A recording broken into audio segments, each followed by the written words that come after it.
കേരളത്തെ വിദ്യാഭ്യാസ മേഖല വീണ്ടും ഒരു രാഷ്ട്രീയ സംഘർഷത്തിന്റെ കേന്ദ്രബിന്ദുവായി മാറുകയാണ്. SNDP യോഗത്തിന്റെ സ്കൂൾ സ്ഥാപനത്തിന് അനുമതി ലഭിക്കാത്തതിനെ തുടർന്ന് വെള്ളാപ്പള്ളി നടേശൻ ഉന്നയിച്ച വിമർശനങ്ങളും അതിനു നേരെ CPM എടുത്ത നിലപാടുകളും ചേർന്ന് വിഷയത്തെ വിദ്യാഭ്യാസ നയത്തിന്റെ പരിധിയിൽ നിന്ന് രാഷ്ട്രീയ പോരാട്ടത്തിന്റെ വേദിയിലേക്കാണ് തള്ളിവിട്ടിരിക്കുന്നത്. വിദ്യാഭ്യാസ രംഗത്തെ പ്രശ്നങ്ങൾ രാഷ്ട്രീയവൽക്കരിക്കുന്നതിന് കേരളം ഇതാദ്യമായല്ല കാണുന്നത്. എന്നാൽ ഒരു സമൂഹ സംഘടനയുടെ വിദ്യാഭ്യാസ സ്ഥാപനങ്ങൾക്ക് അനുമതി നിഷേധിച്ചതിനെ ന്യൂനപക്ഷ ഭൂരിപക്ഷ ചർച്ചകളിലേക്ക് മാറ്റുന്ന അതീവ സൂക്ഷ്മത ആവശ്യപ്പെടുന്ന കാര്യമാണ്. മലപ്പുറം പോലെയുള്ള ന്യൂനപക്ഷ ഭൂരിപക്ഷ ജില്ലകളെ ചൂണ്ടിക്കാട്ടി തടസ്സമുണ്ടാക്കുന്നുവെന്ന് പറയുന്ന വർഗീയമായി വായിക്കപ്പെടുന്നതിൽ അത്ഭുതമില്ല. വിദ്യാഭ്യാസം മതമോ സമുദായമോ അടിസ്ഥാനമാക്കി വിലയിരുത്തപ്പെടേണ്ട മേഖലയല്ല. അത് അവസരങ്ങളുടെയും ഗുണമേന്മയുടെയും ചോദ്യമാണ്. അതേസമയം വെള്ളാപ്പള്ളി നടേശന്റെ പ്രസ്താവനകൾ സംഘപരിവാറിന്റെ ഭാഷയുമായി സാമ്യം കാണിക്കുന്നുവെന്ന വിമർശനവും അവഗണിക്കാനാവില്ല. കേരളത്തിന്റെ സാമൂഹ്യഘടന ഇത്തരം സൂചനകൾ പോലും അപകടകരമാണ്. വിദ്യാഭ്യാസ മേഖലയിൽ നീതി ഉറപ്പാക്കേണ്ടത് മതപരമായോ ജാതി അടിസ്ഥാനത്തിലുള്ളതോ ആയ രാഷ്ട്രീയത്തിലൂടെയല്ല, മറിച്ച് സുതാര്യമായ നയങ്ങളിലൂടെയാണ്.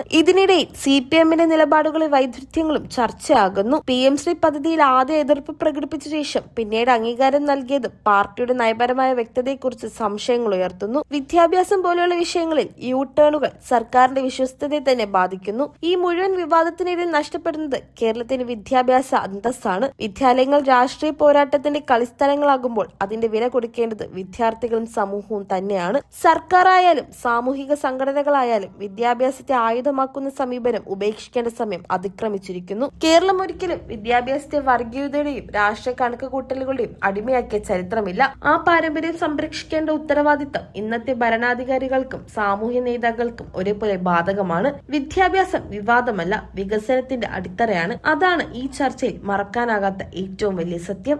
ന്യൂസ് ഡെസ്ക്, സെറ്റ്കോ ന്യൂസ്.